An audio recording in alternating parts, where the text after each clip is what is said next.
I feel like it's a bit of part of me. I feel at home here. I like the solitude. I like seeing the animals come right up close to the house with the cockatoos and the spiders and possums and bandicoot and the kangaroos and all sorts. It's how I want to be.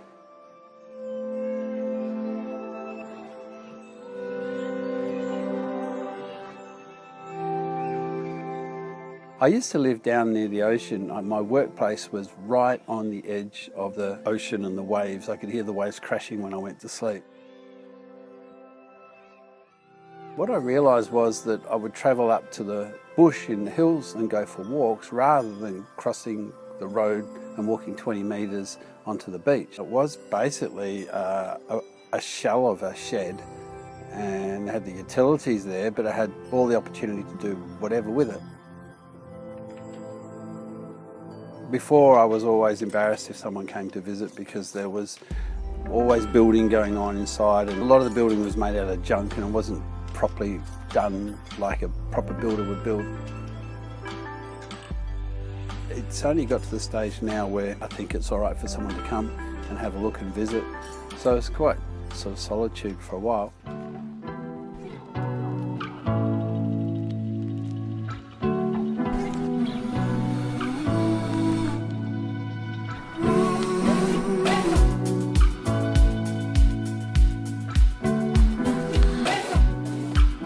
There was a brand new kitchen installed and had a new range hood and new oven and stove, but took all that out and started afresh, and it really didn't know what to do, but just started to flow.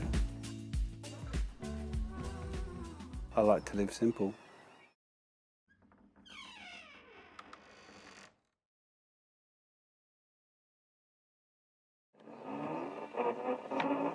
Air raid siren.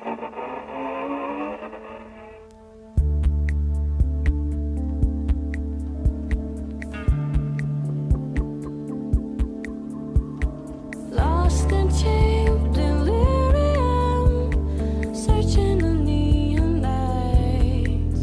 I move carefully, sinking the city aquarium, singing the key of night as they're watching me. Take me somewhere we can be alone. Make me somewhere I can call a home. 'Cause lately I've been losing on my own.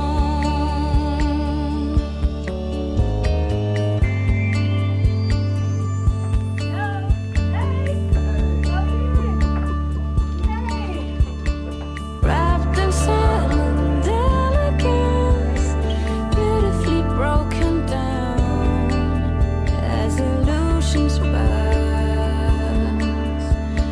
Too late to learn from experience, too late to wonder how to finish fast.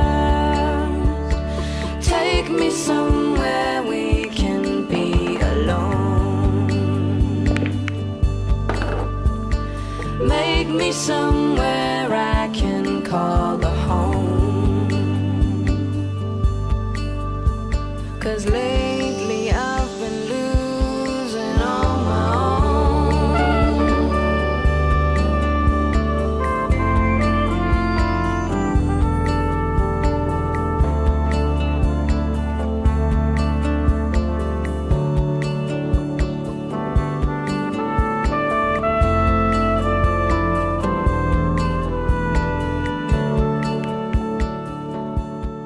For the first many years, I didn't have any heating or cooling in the house. In summer, it would just be stinking hot, and it'd actually be too hot to be in there. I'd have lots of little fans around, and it'd be really freezing in the winter.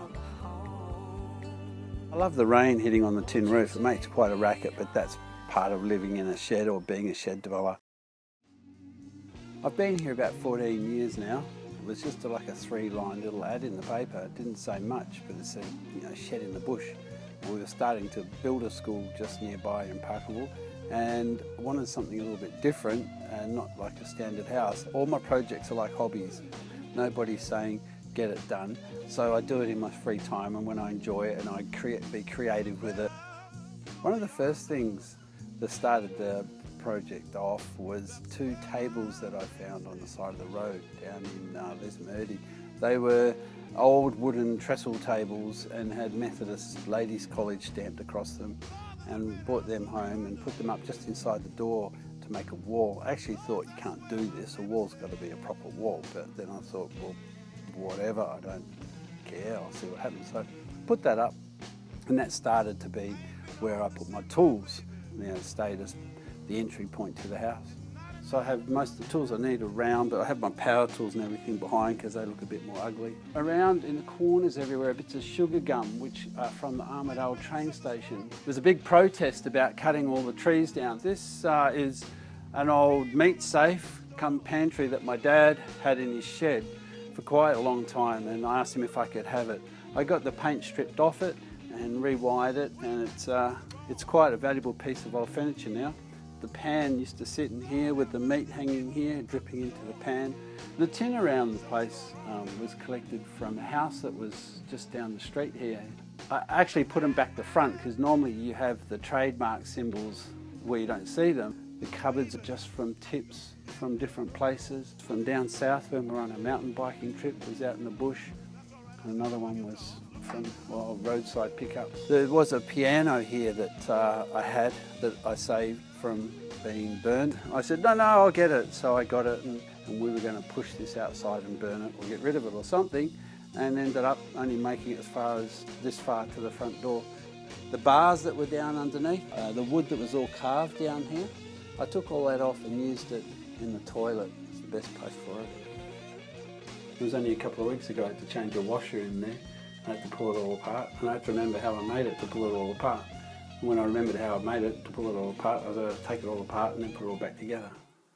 I like my toilet.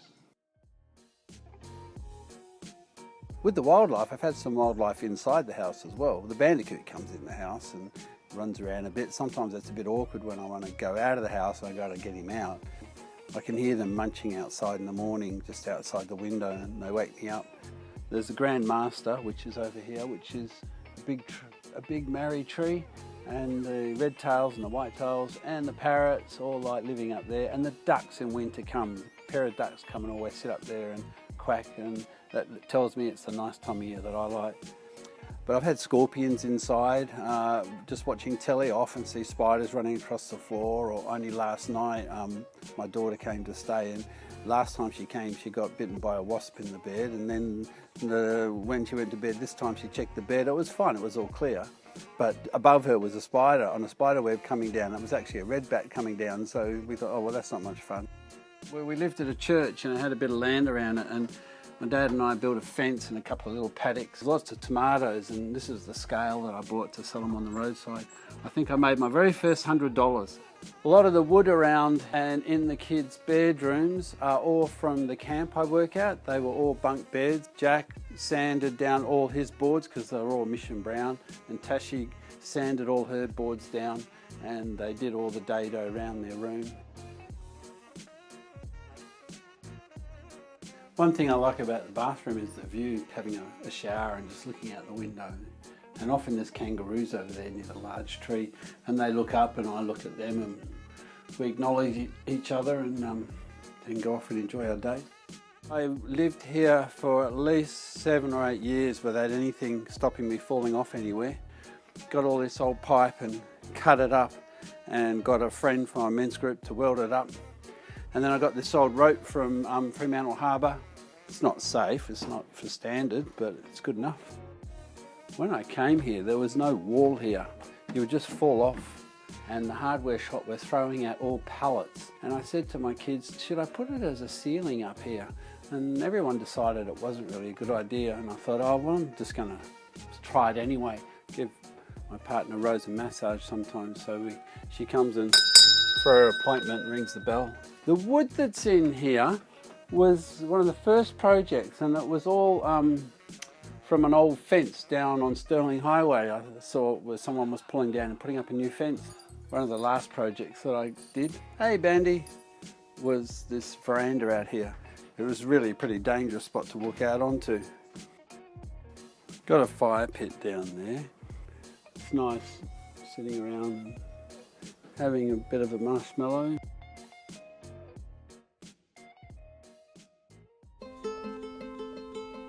I'm very lucky because there was a fire here 2 years ago, about a kilometre north. The wind was blowing the wrong way for me that day, but that day 70 houses got burnt down, including some friends' houses, and it was just a shame for them, but lucky for me. And it did feel a bit weird coming back here when it was all okay, because I thought, wow, what do I do? Because I just start living again when they haven't got anything.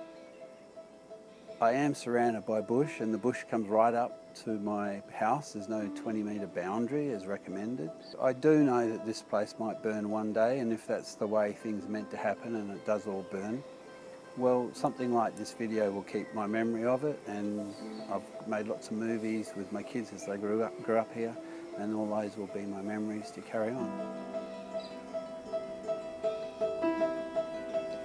Can you hear the birds?